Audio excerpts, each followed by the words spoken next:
Hello बच्चों, कैसे हो? बढ़िया। आप बढ़िया तो मैं भी बढ़िया। तो देखो बच्चों, आज हमें क्या पढ़ाई करनी है। आज है हमारे पास क्लास 11th का यूनिट नंबर 9 का वीडियो नंबर 3। तो बेटे ये 9वीं यूनिट का तीसरा वीडियो है और इससे पहले वीडियो आपको प्लेलिस्ट में भी मिल जाएंगे, नीचे डिस्क्रिप्शन में भी मिल जाएंगे और कुछ समय बाद आई बटन में भी लिंक आ जाएगा, जहां आप यूनिट नंबर 9 को पूरा पढ़ सकते हो, समझ सकते हो और अपने सुंदर से नोट्स बना सकते हो, जो एग्ज़ाम में आपकी बहुत ज़्यादा हेल्प करेंगे। इसी के साथ साथ आपको नीचे डिस्क्रिप्शन में पीडीएफ नोट्स का लिंक भी मिल जाएगा और आप पीडीएफ नोट्स के लिए टेलीग्राम पर भी सर्च कर सकते हो KMD सहारनपुर। तो देखते हैं आज का हमारा टारगेट क्या है। आज बेटे हमें पढ़ना है हाइड्रोजन गैस बनाने की विधियां। तो अपनी नोटबुक पे जल्दी से हेडिंग लिख लो, हाइड्रोजन गैस बनाने की विधियां। जल्दी से सब बच्चे अपनी नोटबुक पे हेडिंग लिखेंगे, हाइड्रोजन गैस बनाने की विधियां। ठीक है, लिख लिया हेडिंग। तो हाइड्रोजन गैस बनाने की विधियों में सबसे पहले हमें सीखना है प्रयोगशाला विधि। तो आप नंबर 1 हेडिंग लिख लो, नंबर 1 हेडिंग लिख लो, हाइड्रोजन की प्रयोगशाला विधि।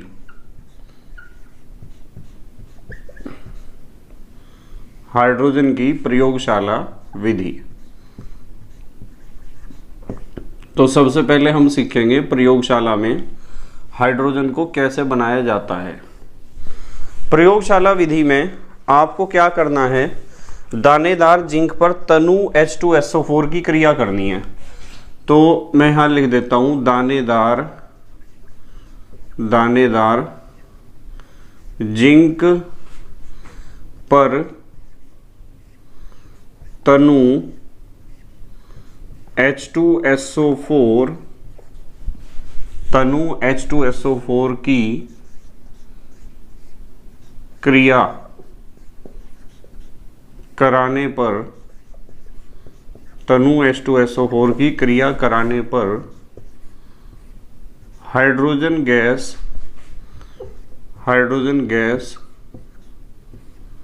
प्राप्त होती है। तो प्रयोगशाला में यदि आपको हाइड्रोजन गैस बनानी है तो आपको दानेदार जिंक पर डाइल्यूट H2SO4 की क्रिया करानी होगी। कैसे करानी होगी, देखो ये तो जिंक है हमारे पास और ये है H2SO4। ठीक है, ये H2SO4 है डाइल्यूट यानी तनु। जब इनका रिएक्शन आप कराओगे तो आप विद्युत रासायनिक श्रेणी जब देखते हो तो उसमें पता चलता है कि जिंक विद्युत रासायनिक श्रेणी में हाइड्रोजन से ऊपर है, और हाइड्रोजन से ऊपर है तो इसका मतलब जिंक हाइड्रोजन से ज़्यादा क्रियाशील है, तो हाइड्रोजन को उसके स्थान से हटा देगा। जिंक हाइड्रोजन को उसके स्थान से क्या कर देगा, विस्थापित कर देगा, जिसके कारण हमें H2 गैस प्राप्त हो जाएगी। प्लस जिंक ने अपने आप उसकी स्थान ले लिया तो क्या बनेगा, ZnSO4 जिंक सल्फेट, ये साइड प्रोडक्ट है। तो हमारे पास हाइड्रोजन गैस इस तरीके से लैब में प्राप्त होती है। अब यदि एग्जाम में पूछा जाता है कि प्रयोगशाला विधि का सचित्र वर्णन करो, तो आपको कौन सा चित्र बनाना है। देखो आपको एक तो बनानी है वुल्फ बोतल, इस तरह। एक तो आप इस तरीके से वुल्फ बोतल बना दोगे, ये तो हमने बनाई वुल्फ बोतल। वुल्फ बोतल उसे कहते हैं जिसमें 2 मुंह हो, एक तो मुंह ये है इसका और एक मुंह ये है। ये वुल्फ बोतल बना देंगे सबसे पहले हम। और वुल्फ बोतल बनाने के बाद आप क्या करोगे, इस वुल्फ बोतल में एक लगाओगे थिसिल फनल, या आप इसे थिसिल कीप भी कह सकते हो। ये हमने लगा दी थिसिल फनल या थिसिल कीप। ठीक है, इसका काम यह है कि इसके द्वारा आप वुल्फ बोतल में डाइल्यूट H2SO4 डाल दोगे। ये हमारे पास 2 मुंह वाली जो बोतल होती है उसे हम कहते हैं वुल्फ बोतल। और इधर आप लगा दोगे निकास नली, इसमें ये निकास नली है जो गैस को इकट्ठा करेगी। और यहाँ लगा दोगे आप जल विस्थापन पात्र। ये हमने जल विस्थापन पात्र लगा दिया। जल विस्थापन पात्र ऐसा होता है, जो हल्की गैसें होती हैं ना, उन्हें इकट्ठा करने के लिए हम जल विस्थापन पात्र का प्रयोग करते हैं। जो हल्की गैसें हैं, ठीक है, जल को विस्थापित करती रहेंगी और अपने आप इकट्ठा होती रहेंगी। यहाँ से हमने ली निकास नली, और ये निकास नली यहाँ से जा रही है जल विस्थापन पात्र में। इस तरीके से ये निकास नली है, जल विस्थापन पात्र में जा रही है, ठीक है। अब देखो, इसमें आपको क्या करना है कि सबसे पहले तो नीचे आप जिंक के टुकड़े डाल दोगे, ठीक है, यानी दानेदार जिंक। ये तो जिंक के टुकड़े हैं, और जिंक के टुकड़ों के ऊपर भरा हुआ है डाइल्यूट H2SO4, या फिर आप डाइल्यूट HCl भी डाल सकते हो। कहाँ से आया? इस थीसिल कीप से या थीसिल फनल से। इस थीसिल फनल से हमने डाला डाइल्यूट H2SO4। ये निकास नली है, और निकास नली में हाइड्रोजन गैस आएगी, और हाइड्रोजन गैस यहाँ पूरे बर्तन में, इसे कहते हैं जल विस्थापन पात्र। इसमें पूरे बर्तन में इकट्ठा क्या था? जल था। जल तो इसमें ऊपर तक भरा हुआ था, ऊपर तक था, पर जैसे जैसे गैस के बुलबुले यहाँ से उठेंगे इस तरीके से, ये गैस के बुलबुले हाइड्रोजन के ऊपर से जल का तल नीचे गिरता रहेगा, तो यहाँ इकट्ठा होगा हाइड्रोजन गैस। यहाँ हाइड्रोजन गैस इकट्ठी होगी, ठीक है। तो आपको क्या क्या ध्यान रखना है? सबसे पहले तो ध्यान रखना है कि ये है हमारी थीसिल कीप। इसे आप लिख सकते हो थीसिल कीप। अब कुछ बच्चे सोचते हैं कि सर थीसिल कीप में क्या विशेषता होती है, थीसिल कीप में क्या विशेषता होती है, क्या खासियत है इसकी? तो इसकी खासियत मात्र इतनी है कि थीसिल कीप द्वारा आप किसी भी लिक्विड को डाल सकते हो बर्तन में, और ये थीसिल कीप डूबी होती है द्रव के अंदर। द्रव के अंदर डूबी हुई होनी चाहिए। यदि इसे आपने यहाँ तक रखा ना, देखो मैंने यहाँ तक डुबा रखा, यदि आपने यहाँ तक रखा तो गैस तो इसी में से निकल के बाहर जाना शुरू हो जाएगी। तो ये द्रव के अंदर क्या होनी चाहिए? डूबी हुई होनी चाहिए। और ये जो दो मुंह वाली हमारे पास बोतल है, इसे हम कहते हैं वुल्फ बोतल। क्या कहते हैं? वुल्फ बोतल कह दो, चलो वुल्फ बोतल। दो मुंह वाली जो बोतल होती है उसे हम कहते हैं वुल्फ बोतल। और ये हमने डाल रखे इसमें जिंक के टुकड़े। जिंक के क्या डाल रखे? टुकड़े, ठीक है। और थीसिल कीप से हम क्या डाल रहे? डाइल्यूट यानी तनु H2SO4। तो गर्म करने की कोई आवश्यकता नहीं है। और ये ऊपर हमारे पास क्या है? निकास नली है। जब जिंक के टुकड़े H2SO4 से क्रिया करेंगे, देखो जिंक प्लस H2SO4, तो हाइड्रोजन गैस बनेगी, और वो हाइड्रोजन गैस यहाँ से होके, ये निकास नली है, आप यहाँ लिख सकते हो निकास नली। निकास नली से होती हुई यहाँ इकट्ठी होगी हाइड्रोजन गैस। ये हमने इसमें भर रखा है जल। क्या भर रखा है? जल भर रखा है। जल विस्थापन पात्र भी आप इसे कह सकते हो। और ये जो बर्तन है ना पूरा, इस बर्तन को आप कह सकते हो द्रोणिका, ठीक है। और इस पूरी व्यवस्था को आप कह सकते हो जल विस्थापन पात्र या अधोमुखी विस्थापन। आप इसे अधोमुखी विस्थापन भी कह सकते हो, क्योंकि यहाँ जो गैस जार है ना उसका मुंह उल्टा है।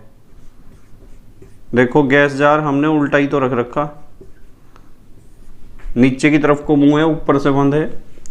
ये गैस जार है, गैस जार। तो अधोमुखी इसलिए कहा क्योंकि उल्टा रख रखा है। जितनी गैस ऊपर इकट्ठी होती रहेगी, जल का तल उतना ही नीचे गिरता रहेगा। तो इस तरीके से आप प्रयोगशाला में चित्र बना सकते हो, प्रयोगशाला विधि का, ठीक है। अब क्या होता है कि यदि आपको इसके बारे में थोड़ा लिखना भी है तो क्या लिख सकते हो? आप लिख सकते हो एक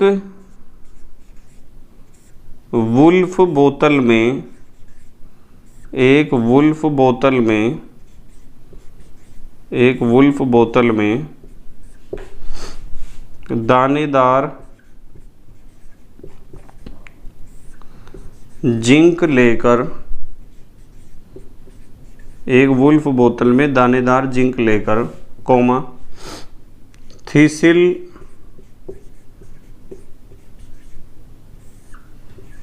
फनल द्वारा, थीसिल फनल द्वारा उसमें माने किसमें, वुल्फ बोतल में, थीसिल फनल द्वारा उसमें डाइल्यूट H2SO4 डालने पर, डाइल्यूट H2SO4 डालने पर हाइड्रोजन गैस बनती है। दोनों की क्रिया से क्या बनेगी, हाइड्रोजन गैस, जिसे निकास नली से होते हुए, निकास नली जो गैस को निकालती हो बाहर इस पात्र से, वुल्फ बोतल से, जिसे निकास नली से होते हुए, निकास नली से होते हुए कहाँ एकत्र कर लिया जाता है, यहाँ जल विस्थापन पात्र में, जल विस्थापन पात्र में, जल विस्थापन पात्र में एकत्र कर लिया जाता है, जल विस्थापन पात्र में एकत्र कर लिया जाता है। बताओ समझ में आई क्या बात? मतलब ये बात आपको समझनी है। यदि एग्जाम में आता है कि हाइड्रोजन गैस बनाने की प्रयोगशाला विधि का केवल रासायनिक समीकरण दो, तो ये समीकरण है। यदि उन्होंने कहा सचित्र वर्णन करो, तो ये समीकरण भी देना है, चित्र भी बनाना है, उसके बारे में 2-3 लाइनें लिख भी देनी है कि हमारे पास वुल्फ बोतल है, हमने उसमें जिंक के टुकड़े रखे, ऊपर से थीसिल फनल की सहायता से हमने डाल दिया क्या, डाइल्यूट H2SO4, दोनों की क्रिया हुई, हाइड्रोजन गैस बनी, हाइड्रोजन गैस को निकास नली से होते हुए कहाँ भेज दिया, जल विस्थापन पात्र में, और जल विस्थापन पात्र में इकट्ठा होती रहेगी। जितना हाइड्रोजन गैस यहाँ इकट्ठा होगा वाटर का लेवल उतना डाउन होगा। अब देखो यहाँ कभी कभी बच्चों के दिमाग में क्वेश्चन आता है कि सर आपने जो ये लिखा है ना यहाँ कि भाई दानेदार जिंक, दानेदार जिंक का प्रयोग कब करेंगे हम, क्यों करेंगे, मतलब दानेदार जिंक के अलावा हम साधारण जिंक का प्रयोग नहीं कर सकते क्या? तो जवाब ये है कि दानेदार जिंक की जगह यदि आप शुष्क जिंक, ड्राई सूखा हुआ जिंक प्रयोग करोगे तो उसकी हाइड्रोजन के साथ, इसके साथ H2SO4 के साथ क्रिया करने का स्पीड कम होगा। कारण क्या है मैं बताता हूँ। जो दानेदार जिंक होता है उसके टुकड़े टुकड़े कर रखे आपने जस्ते के जिंक के, तो उसका पृष्ठीय क्षेत्रफल ज़्यादा होगा ना, और जब अभिकारकों का पृष्ठीय क्षेत्रफल ज़्यादा होता है तो उनके क्रिया करने का वेग भी बढ़ जाता है। तो दानेदार जिंक से फ़ायदा ये होगा कि रिएक्शन का स्पीड आएगा फास्ट। क्लियर बात? दूसरी बात, यदि ड्राई जिंक यूज करोगे तो वो इतना बढ़िया नहीं होगा। ये बात ध्यान रखनी है आपको कि शुष्क जिंक के अभिक्रिया करने का वेग होगा कम। शुष्क जिंक को पानी में डाल दो तो वो दानेदार जिंक में कन्वर्ट हो जाता है। ठीक है, जल्दी से पोज करके लिखो, फिर अगले तरीके सीखते हैं। लिख लिया बेटे? ठीक है। तो यहाँ दानेदार जिंक लेने का सिर्फ एक ही लाभ है कि उसका डाइल्यूट H2SO4 से जो रिएक्शन होगा उसका स्पीड फास्ट होगा, क्योंकि दानेदार जिंक में थोड़ा बहुत नमी भी होगा, ये भी बात पक्की है, पानी में डाल के ही तो बनता है वो। दूसरी बात, वो दानेदार है, उसके टुकड़े टुकड़े हैं, तो इसका मतलब उसका पृष्ठीय क्षेत्रफल भी अधिक होगा, और यदि पृष्ठीय क्षेत्रफल अधिक होगा तो वो H2SO4 के संपर्क में ज़्यादा आएगा, और जब वो H2SO4 के संपर्क में ज़्यादा आएगा तो रिएक्शन का स्पीड कैसा होगा, फास्ट।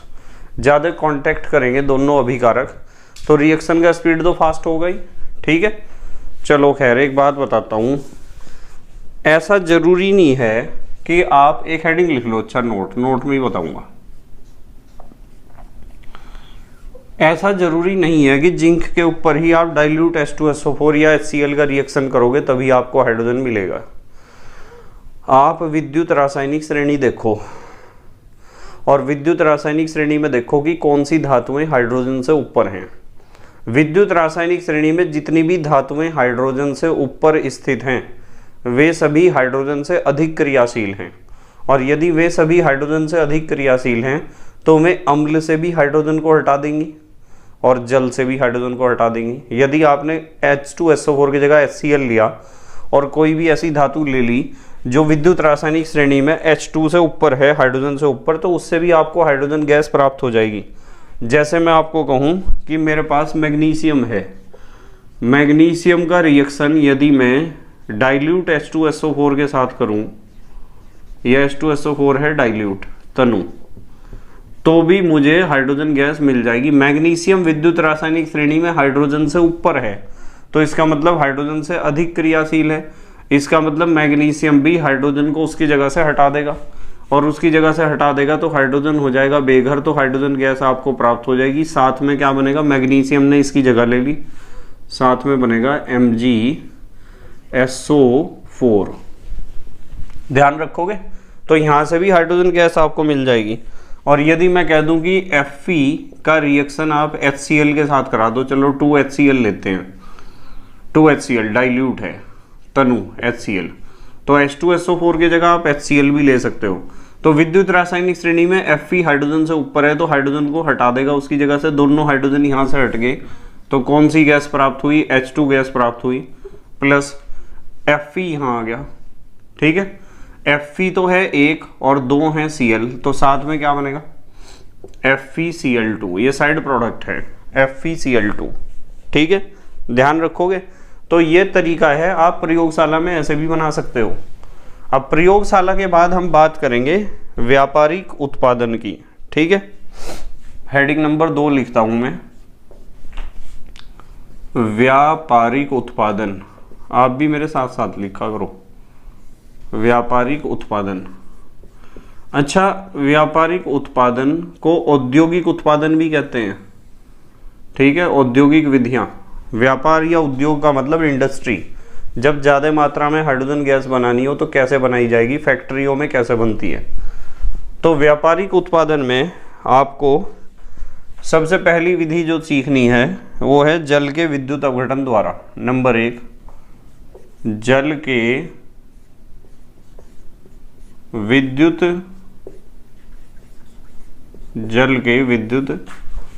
अपघटन,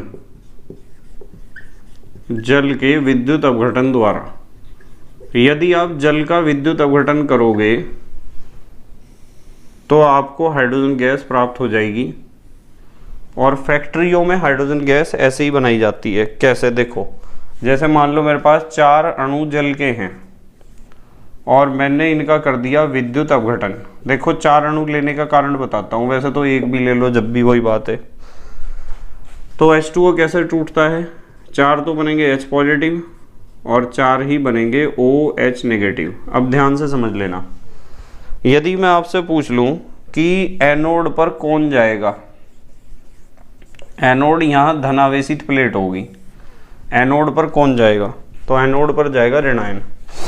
4 OH नेगेटिव आयन जाएंगे, और जब 4 OH नेगेटिव आयन गए तो इनके पास 4 इलेक्ट्रॉन तो हैं ही, तो इन्हें एक तो 4 इलेक्ट्रॉन निकालने हैं, प्लस और देखो क्या है, देखो यहाँ रफ काम करता हूँ मैं, OH OH OH OH, 4 electron निकलने के बाद 4 OH इस तरह बनेंगे।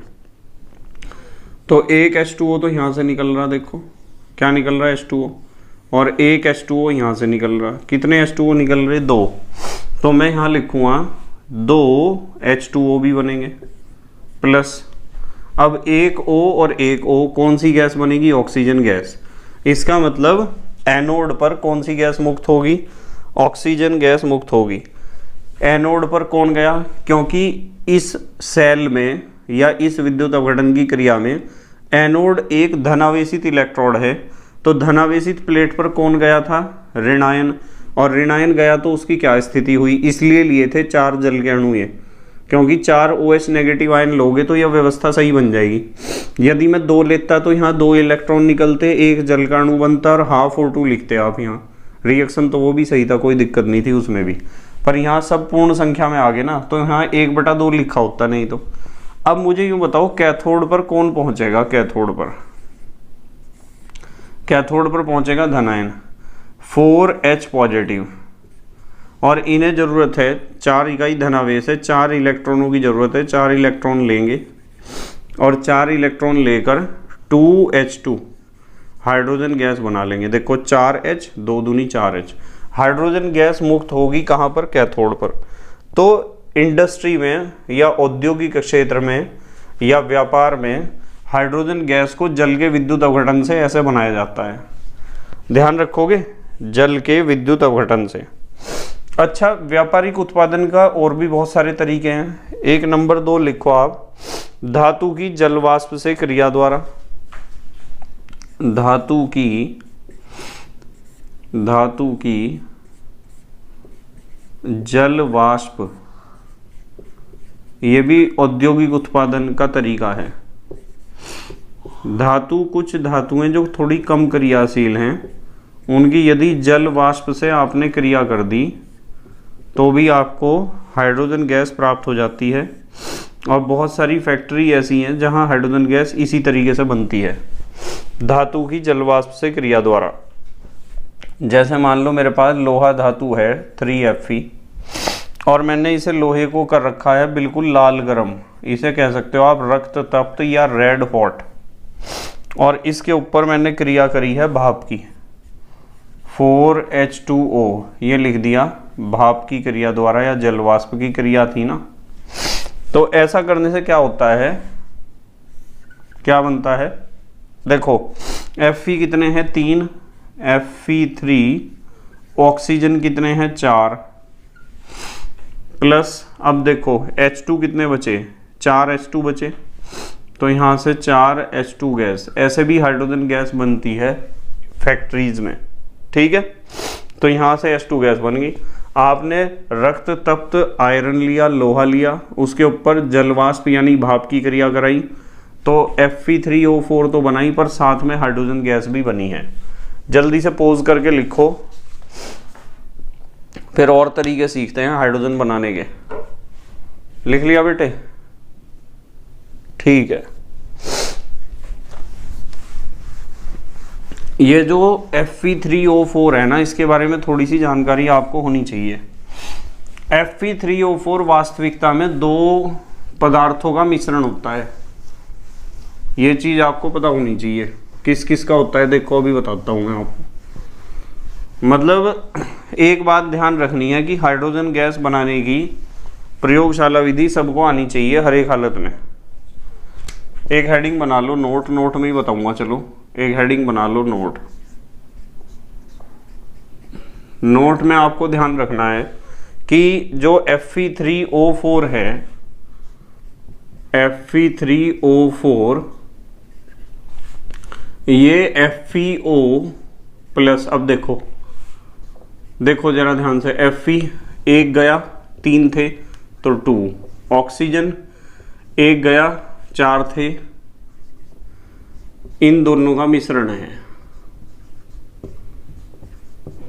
यदि आप कहीं भी लिखते हो Fe3O4 तो समझ जाओ उसमें कुछ तो FeO है और कुछ है उसमें Fe2O3, इन दोनों का जो मिश्रण होता है वो Fe3O4 होता है, ठीक है। अच्छा, एक तरीका हो रहा है नंबर 3, जो व्यापारिक उत्पादन है या औद्योगिक उत्पादन का, एल्यूमिनियम तथा जिंक की क्षारकों से क्रिया द्वारा, एल्यूमिनियम व जिंक की क्षारकों से, क्षारक माने बेस, एल्कली, क्षारकों से क्रिया द्वारा, क्षारकों से क्रिया द्वारा, एल्यूमिनियम व जिंक की क्षारकों से क्रिया द्वारा। यदि आप एल्यूमिनियम या जिंक, जैसे मान लो मेरे पास जिंक है उसकी क्रिया कराई मैंने NaOH के साथ। NaOH ले लिए मैंने 2, NaOH के कितने अणु लिए? 2 अणु लिए NaOH के, ठीक है।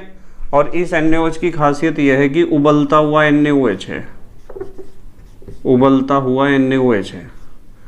तो इनकी जब क्रिया होगी तो क्या बनेगा? हाइड्रोजन गैस बनेगी। भाई एक H तो ये वाला निकलेगा और एक ये वाला H और ये वाला H, तो हाइड्रोजन गैस तो निकलेगी, पक्की बात है। और हाइड्रोजन के साथ और क्या बनेगा? देखो Na कितने हैं? 2, तो मैं यहाँ लिखता हूँ Na2। Zn कितना है? 1 Zn। और ऑक्सीजन कितने हैं? 1 और 1 2। इसे कहते हैं सोडियम जिंकेट। क्या कहते हैं? सोडियम जिंकेट है, इसका नाम ध्यान रखना। आप लिखना चाहो तो लिख लेना, सोडियम जिंकेट, ठीक है। तो जिंक यदि उबलते हुए NaOH के साथ क्रिया करेगा तो भी आपको हाइड्रोजन गैस प्राप्त हो जाएगी। अच्छा, इसी तरीके से यदि मैं कह दूं जिंक का क्रिया आप KOH के साथ कर दो तो कर दोगे इस रिएक्शन को, और KOH भी कैसा है? उबलता हुआ है। तो बताओ इस रिएक्शन को कर दोगे क्या? क्या होगा बताओ? 1H, हाइड्रोजन गैस तो यहाँ से निकल गई, प्लस K2ZnO2, K2ZnO2 नाम बता दोगे? Potassium zincate, POTASSIUM, potassium zincate, ठीक है। ये बन गया पोटेशियम जिंकेट। तो इस तरीके से भी आप रिएक्शन कर सकते हो। पर हमने यहाँ एल्यूमिनियम भी तो लिख रखा, एक रिएक्शन एल्यूमिनियम का लिखो, 2Al प्लस 2NaOH। NaOH के लिए हमने 2 अणु, और ये भी उबलता हुआ ही है, ठीक है। और साथ में हमने लिए 2 अणु जल के, 2 अणु जल के हैं, चलो ऐसे ही लिख देता हूँ 2H2O। तो क्या होगा? इस समय पे हाइड्रोजन बनेगी हमारे पास 6। कितनी हाइड्रोजन बनेगी? 6 हाइड्रोजन बनेगी हमारे पास। 6 हाइड्रोजन का मतलब 3H2। देखो 1 2 और 2 4, 4 और 2 6। देखो 2 दूनी 4 तो हाइड्रोजन ये हैं, 2 हाइड्रोजन ये हैं। कितने हाइड्रोजन हैं? 4 और 2 6। 6 हाइड्रोजन को मैं ऐसे लिख सकता हूँ 3H2।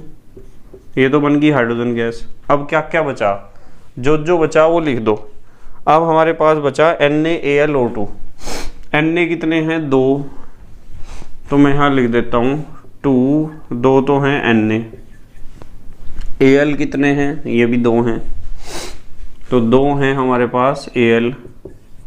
ऑक्सीजन कितने हैं हमारे पास? ऑक्सीजन हैं 2 तो ये रे और 2 ये रे, 4 हैं, तो 4 को ऐसे लिख सकता हूँ, देखो 2 दूनी 4। इसे कहते हैं सोडियम मेटा एल्यूमिनेट। नाम लिख देता हूँ इसका, sodium Meta aluminate, sodium Meta aluminate. मतलब कहने की बात यह है कि आपके पास धातु होनी चाहिए और उबलता हुआ क्षार होना चाहिए। यदि आप धातु की क्रिया उबलते हुए क्षार से कर दोगे तो भी आपको हाइड्रोजन गैस प्राप्त हो जाएगी, ठीक है। अच्छा, जल्दी से पोज करके लिखो, फिर अगले रिएक्शन कराऊंगा मैं आपको, और तरीके बताऊंगा हाइड्रोजन बनाने के, क्योंकि एग्जाम में पेपर सेटर का कोई भरोसा नहीं, कौन सा तरीका पूछ ले। मिटा दोगे बेटे? लिख लिया? ठीक है। तो औद्योगिक उत्पादन के कितने तरीके सीख लिए हमने? 3।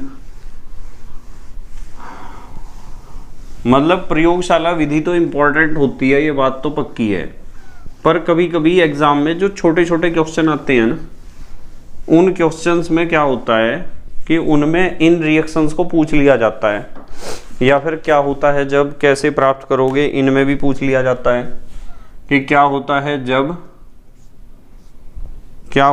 जब, या फिर कैसे प्राप्त करोगे, या अभिक्रिया पूर्ण करो। इस तरह के क्वेश्चन आते हैं। ठीक है, क्या होता है जब जिंक पर उबलते हुए NaOH की क्रिया की जाती है, तो कर दोगे ना। क्या होता है जब एल्यूमिनियम पर उबलते हुए NaOH की क्रिया की जाती है। चौथा तरीका है व्यापारिक उत्पादन का रक्त तप्त कोयले या कार्बन पर जल वाष्प की क्रिया द्वारा। रक्त तप्त कहते हैं गर्म करके लाल कर देना, बिल्कुल।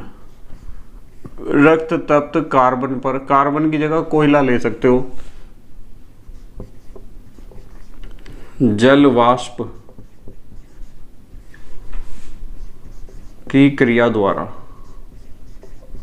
तो आपके पास लाल कोयला होना चाहिए और उसके ऊपर क्रिया करनी है आपको जल वाष्प की, यानी भाप प्रवाहित करनी है कोयले के ऊपर, ठीक है। कोयले को अंगारा भी कह सकते हो आप।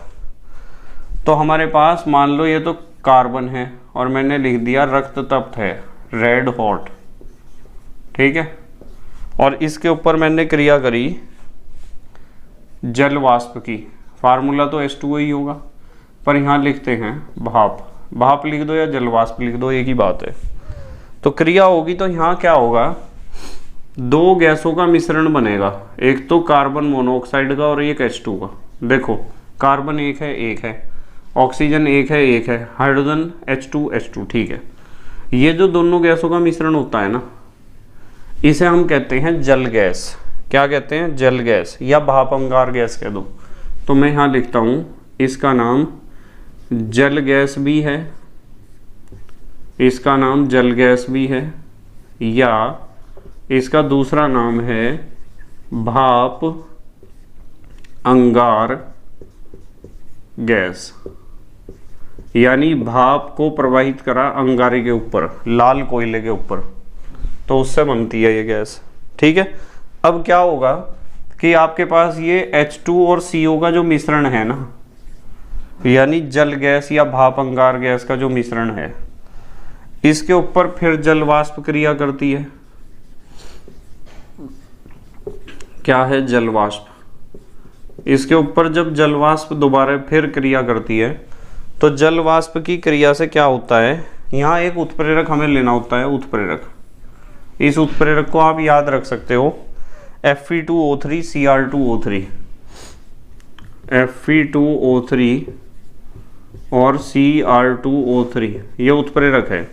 और टेम्परेचर ध्यान रखना है 500 डिग्री C। तो ऐसा करने से क्या होता है, 500 डिग्री C, ऐसा करने से क्या होता है, ऐसा करने से आपको मिलती है हाइड्रोजन गैस 2H2 प्लस साथ में CO2 गैस भी बनेगी। कार्बन देखो कितने, एक ही कार्बन है, ऑक्सीजन कितने, एक और एक दो, ठीक है। हाइड्रोजन एक तो यहाँ था, एक तो यहाँ था। तो इस तरीके से हमें हाइड्रोजन गैस प्राप्त हो जाती है। यह भी व्यापारिक उत्पादन का तरीका है। तो व्यापारिक उत्पादन के बाद आते हैं हम, और भी विधियां होती हैं हाइड्रोजन गैस बनाने की, एक हेडिंग लिखते हैं अन्य विधियां। अन्य विधियां, हाइड्रोजन गैस बनाने के और भी तरीके हैं। क्या क्या तरीके हैं देखो मैं बताता हूं। अन्य विधियों में नंबर 1, जल की क्रियाशील धातुओं से क्रिया द्वारा। जल की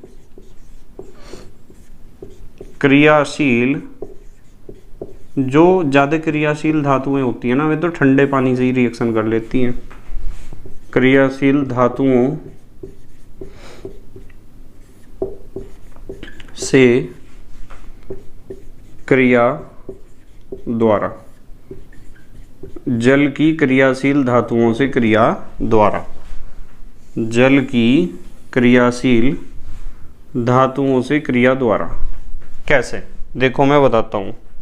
मान लो आपके पास सोडियम है 2Na और आपने इसकी क्रिया करी 2H2O से, ठीक है। यहाँ लिख देता हूँ जल है, कभी आप वाष्प सोचो, भाप नहीं है, जल है। तो ऐसा करने से क्या होगा, दो तो बनेंगे हमारे पास NaOH। देखो 2 Na है, 2 OH यहाँ से मिल जाएंगे ना भाई। H2O को आप ऐसे लिख सकते हो HOH। तो देखो 2 Na है, 2 ही OH हैं, तो 2 तो मिल जाएंगे NaOH, सोडियम हाइड्रोक्साइड के अणु या मोल प्लस। अब क्या बचा यहाँ, यही तो बचा 2H। तो इसे आप कह सकते हो हाइड्रोजन गैस। तो इस तरह हाइड्रोजन गैस मिल जाएगी। आपको पता है कि विद्युत रासायनिक श्रेणी में जो धातुएं हाइड्रोजन से ऊपर रखी हुई हैं वे अम्लों से भी हाइड्रोजन को हटा देती हैं और जल से भी हाइड्रोजन को हटा देती हैं। अब ये जो सोडियम है ज़्यादा क्रियाशील है, इसलिए ठंडे पानी से ही हटा देगी हाइड्रोजन को, ये ठंडा जल है। इसी तरीके से कैल्शियम देख लो, यदि कैल्शियम का रिएक्शन आपको जल से करना है, देखो 2HOH को ऐसे लिख सकते हो आप, HOH HOH, देखो जल के दो अणु हैं, जल ही है, ये भी भाप नहीं है। तो यहाँ क्रिया से क्या होगा, ये कैल्शियम इन दोनों हाइड्रोजन को इसे और इसे हटा देगा, और हटा देगा तो CaOH का होल ट्वाइस बनेगा, कैल्शियम हाइड्रोक्साइड तो एक बनेगा, कैल्शियम हाइड्रोक्साइड, और गैस कौन सी निकलेगी, हाइड्रोजन, क्योंकि हाइड्रोजन के इस और इस दोनों परमाणुओं को हटा दिया तो हाइड्रोजन गैस ही तो बनेगी। इसी तरीके से आप मैग्नीशियम से क्रिया करा सकते हो। मैग्नीशियम यदि आपने ऐसे लिख लो ना, अब 2HOH ऐसे भी तो लिख सकते हो, जल ही है। मैग्नीशियम इन दोनों हाइड्रोजन को हटा देगा यहाँ से, और अपने आप Mg तो एक है, ये लिख दिया Mg। OH कितने हैं, 2 हैं OH, ये OH कितने हैं, 2, तो मैग्नीशियम हाइड्रोक्साइड बन जाएगा और साथ में हाइड्रोजन गैस बन जाएगी।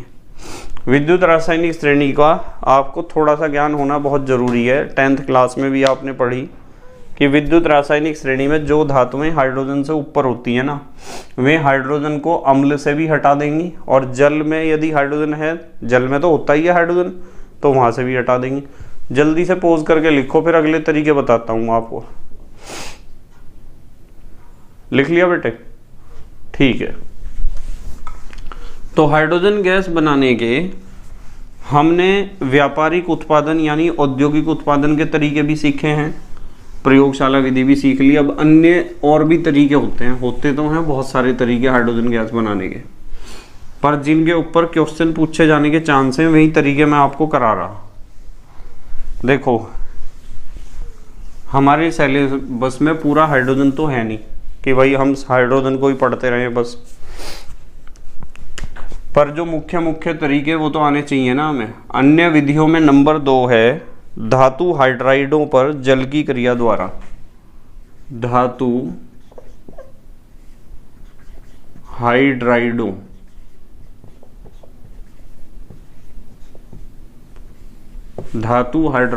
पर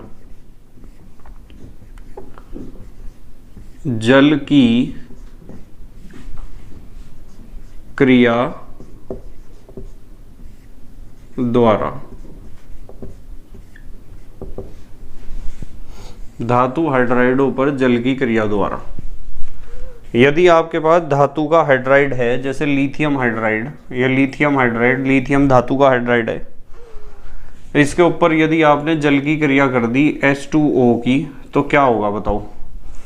होगा ये कि H2 यहाँ से निकल जाएगी, हाइड्रोजन तो निकल गई यहाँ से, plus LiOH lithium hydroxide side product है, लिथियम हाइड्रोक्साइड हमें प्राप्त होगा। ठीक है। इसी तरीके से यदि आपके पास कैल्शियम हाइड्राइड है, ये भी तो हाइड्राइड है ना, जहाँ H बाद में आता है उसे कहते हैं हाइड्राइड। तो इसका रिएक्शन कर दो आप H2O के साथ।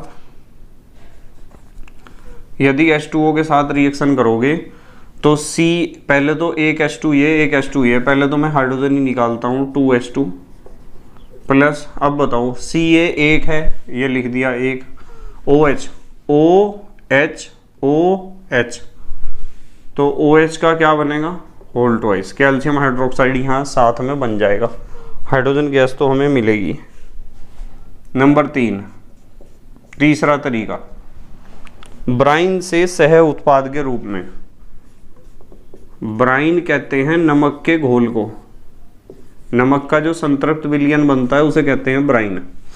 ब्राइन से सह उत्पाद माने साइड प्रोडक्ट। यदि आप ब्राइन का विद्युत अपघटन करते हो ना, तो ब्राइन के विद्युत अपघटन से भी आपको हाइड्रोजन गैस भी प्राप्त हो जाती है साइड प्रोडक्ट के फॉर्म में। ठीक है, बड़ी अजीब बात है, कैसे प्राप्त हो जाती है देखो मैं बताता हूँ, हाइड्रोजन गैस कैसे प्राप्त होगी। ये ब्राइन है, NaCl यानी नमक का घोल। आपको पता है कैसे टूटेगा, दो तो बनेंगे Na पॉजिटिव और दो ही बनेंगे Cl नेगेटिव। अब मुझे यूं बता दो एनोड पर कौन जाएगा। आप कहोगे कि सर एनोड धनावेशित प्लेट है तो उस पर जाएंगे Cl नेगेटिव आयन। दो Cl नेगेटिव आयन गए, दोनों ने अपने अंदर से एक एक इलेक्ट्रॉन निकाल ले, नेगेटिव चार्ज था ना, और बन गई क्लोरीन गैस। तो क्लोरीन गैस कहाँ मुक्त होगी, एनोड पर। कैथोड पर कौन जाएगा, कैथोड पर कौन जाएगा, धनायन। धनायन कौन है, Na पॉजिटिव। 2 Na पॉजिटिव गए, 2 इलेक्ट्रॉनों की जरूरत है, 2 इलेक्ट्रॉन उन्होंने लिए और यहाँ बन गया 2 Na, यानी सोडियम धातु बन गई। तो हमें इस तरीके से सोडियम धातु प्राप्त होती रहेगी।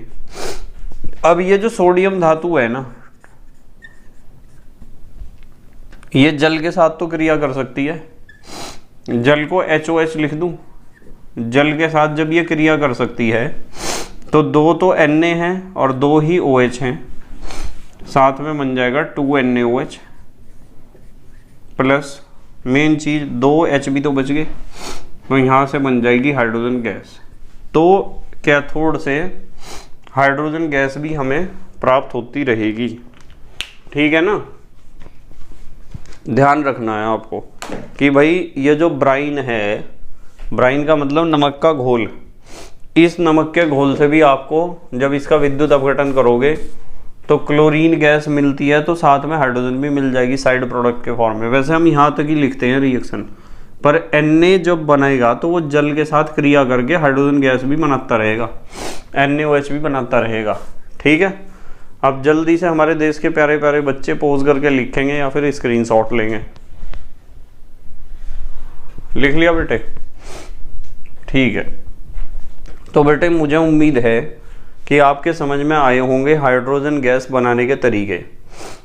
कल हम पढ़ेंगे हाइड्रोजन गैस के गुण, भौतिक गुण भी पढ़ेंगे, रासायनिक गुण भी पढ़ लेंगे और उपयोग भी कर लेंगे। कल इसे हाइड्रोजन को ख़त्म कर देंगे हम, ठीक है। बस मेहनत और ईमानदारी से पढ़ाई करते रहो और अपने हैंड रिटन नोट्स बनाते रहो, ठीक है। तो thank you very much for watching this video. Okay, bye.